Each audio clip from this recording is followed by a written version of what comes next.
Halo, selamat pagi semuanya. Hari ini kita bersama-sama akan belajar tentang perkembangbiakan tumbuhan. Tumbuhan berkembang biak dengan dua macam cara, yaitu yang pertama secara vegetatif atau tidak kawin, kemudian yang cara kedua yaitu secara generatif atau kawin. Hari ini kita bersama-sama belajar khusus tentang cara perkembangbiakan secara generatif. Perkembangbiakan secara generatif itu adalah perkembangbiakan tumbuhan secara kawin, dan yang berkembang biak dengan cara ini adalah tumbuhan yang berbiji. Alat perkembangbiakannya berupa bunga.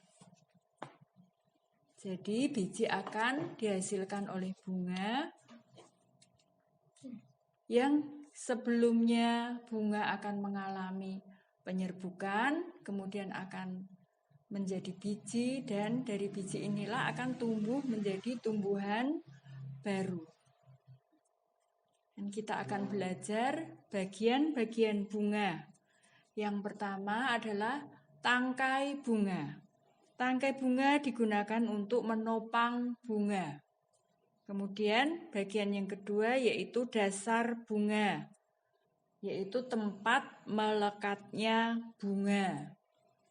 Kemudian kelopak bunga.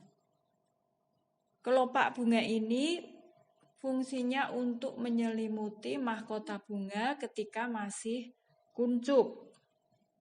Kemudian mahkota bunga ini merupakan bagian yang paling indah. Bentuknya bagus, juga warnanya biasanya cerah. Karena mahkota bunga ini digunakan untuk menarik serangga. Nah, serangga ini yang akan membantu bunga di dalam melakukan penyerbukan. Kemudian bagian bunga yang lain yaitu benang sari. Benang sari ini terdiri dari tangkai sari dan juga kepala sari. Benang sari ini dikenal sebagai alat kelamin jantan. Kemudian alat kelamin betina yaitu putik. Nah, putik ini terdiri dari kepala putik, kemudian tangkai putik, dan juga bakal buah. Pada saat terjadi penyerbukan, benang sari ini jatuh ke kepala putik. Kemudian akan berubah menjadi biji dalam perkembangan selanjutnya. Jadi, kepala sari jatuh di kepala putik, itu namanya penyerbukan. Penyerbukan ini bisa dilakukan sendiri, dibantu oleh angin, oleh serangga. Biasanya kalau serangga datang, kemudian dia kakinya menginjak-injak kepala sari, kemudian ke putik, maka terjadi penyerbukan. Atau dibantu oleh air pada saat terjadi hujan atau saat menyiram bunga. Bisa kepala sari jatuh ke kepala putik atau dengan bantuan angin. Dengan bantuan angin, kepala sari jatuh di kepala putik.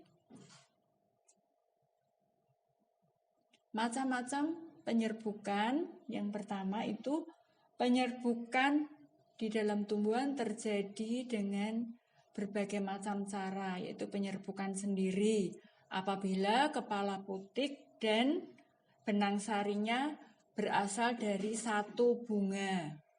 Penyerbukan tetangga apabila kepala sari berasal dari bunga yang lain.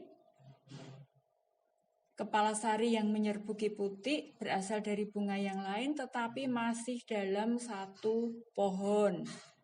Penyerbukan silang apabila kepala sarinya berasal dari bunga yang lain menyerbuki putik dari bunga yang lain yang berbeda pohon.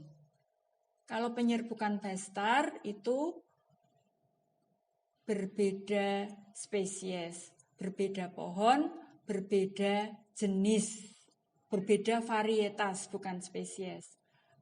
Berbeda jenisnya, berbeda varietasnya. Jadi bunganya dari dua pohon yang berbeda varietas. Kemudian penyerbukan tadi sudah disebutkan dibantu oleh angin, hewan, air, dan juga oleh manusia.